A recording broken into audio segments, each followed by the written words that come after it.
It has happened only 3 times in the nation's constitutional history. Today, the president was impeached by the National Assembly. For analysis, we're joined by Attorney An Junseong. Professor An, thank you for coming on. Thank you. We assume 12 lawmakers from the ruling People Power Party voted in favor of removing the president. What do you make of it? Yeah, I think there's two perspectives. First, from the legal perspective, 12 dissenting vote, right, is sufficient to pass constitutional threshold, which is a 2/3 of the National Assembly members. So there were 204 votes in favor of the motion, and that's the actually constitute the sufficiency. And from political perspective, I think 12 vote made that action become a bipartisan support. So I think that's important because that's about 11% of PPP members, 12 members, but still that's the much more than the 2% last week. So I think that's the kind of a significant number. It's not still not really major number, but still a significant development on side. Then what do you think motivated those ruling party lawmakers to vote for yes?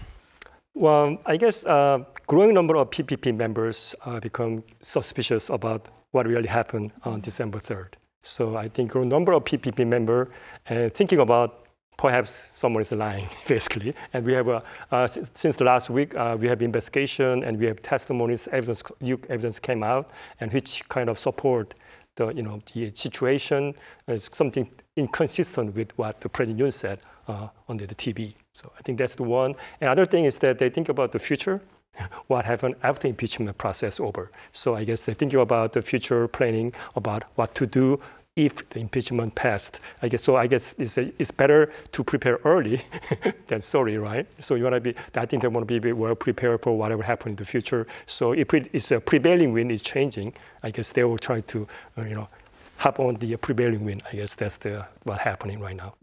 And I also think that public sentiment also have played a role in that. Now, the president seems to be preparing his legal battle against the opposition. What would be the contending legal points at the Constitutional Court?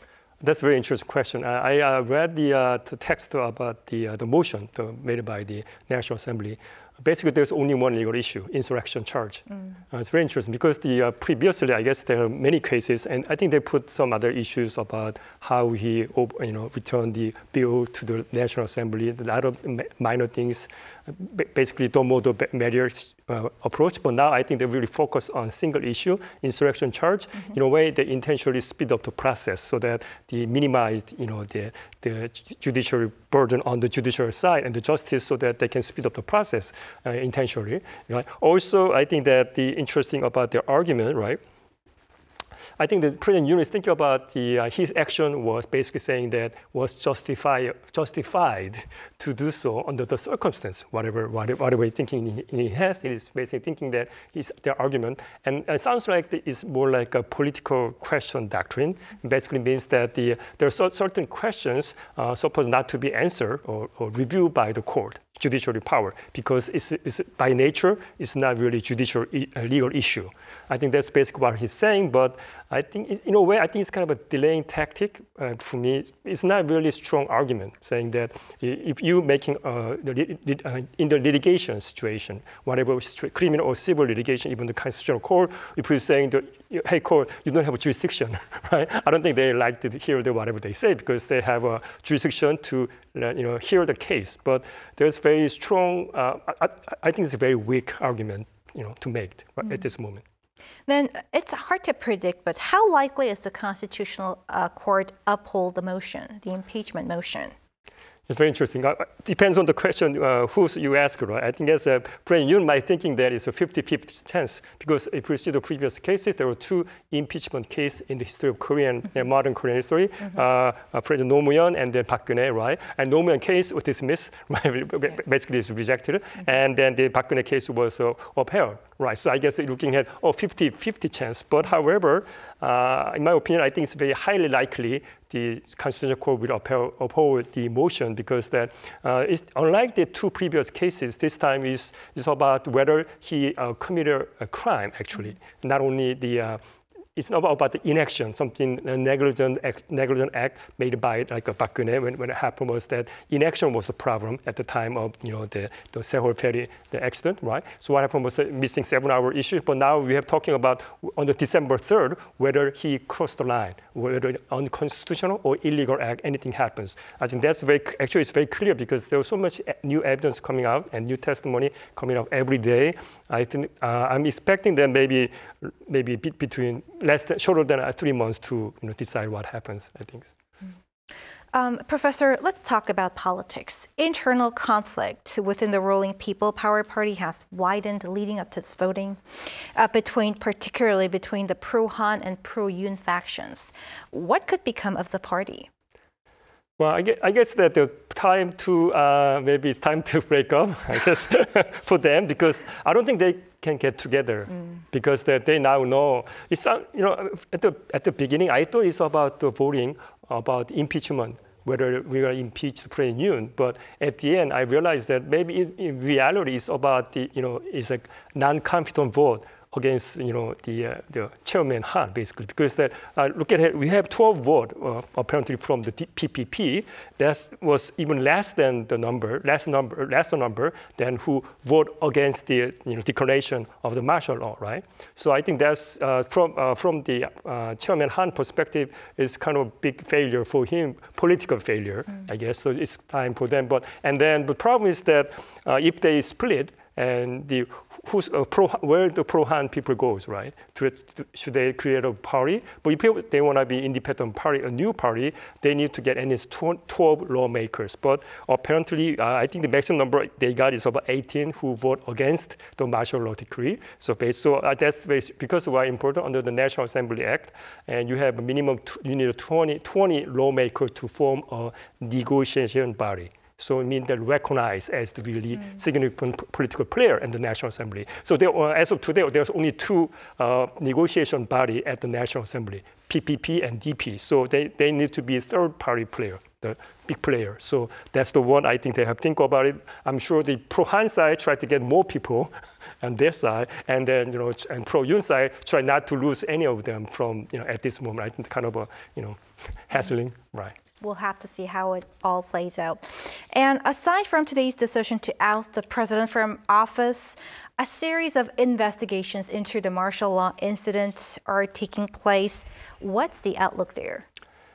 Yeah, I think that what happened right now is too complicated, and then 3 different authorities try to do their own independent work. I think that's really big problem and wasting resources and time. So I think that one of the first thing they have to do, the National Assembly passed the one about special prosecutor bill, right? Basically, so if the acting president to approve it and appoint the special prosecutors, and they will be centralized process and coordinated all the work together, and then speed up the process. But however, from the legal perspective, you look at a big picture, there are 2 different litigation we initiated. First was criminal investigation about whether have the insurrection charge happening, and on the other hand, there's the constitutional cases Yoon has already facing. That's 2 different arguments because the criminal argument and the constitutional argument are different. So, and it depends on what kind of argument he make it. There's a lot of things happen. But according to what happened right now, I think President Yoon is really based on the political question argument very strongly, which I think they are unlikely accepted by either criminal court or the constitutional court. Professor, if the impeachment motion is upheld at the Constitutional Court, what would both the ruling and opposition parties be planning for a possible early presidential election? Yeah, I think it's about the timing issue, and who's going to control the next time is that how can you control the time, basically? And if you see that the Constitutional Court side and constitutional case, we have 2 windows, and there's a 180 days window for the Constitutional Court to make a determination whether they uphold or reject the motion. And then if it upheld, it will be the 60-day window for the election.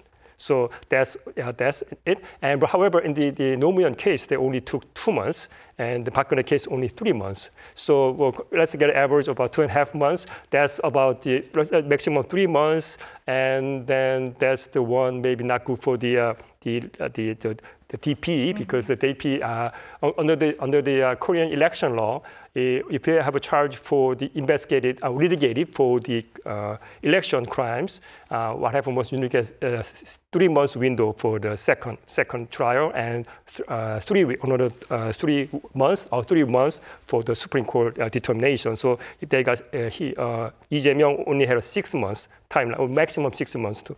Now I guess it's about 5 months because already 1 month almost passed. So about 5 months window, Lee Jae-myung has it to control it. So I'm sure PPP tried to speed up, try to delay it as much as they possible, and DP tried to delay the least litigation as much as possible. So it's about timing issue. Who's comes first? Who's comes later? Yeah, that's the issue.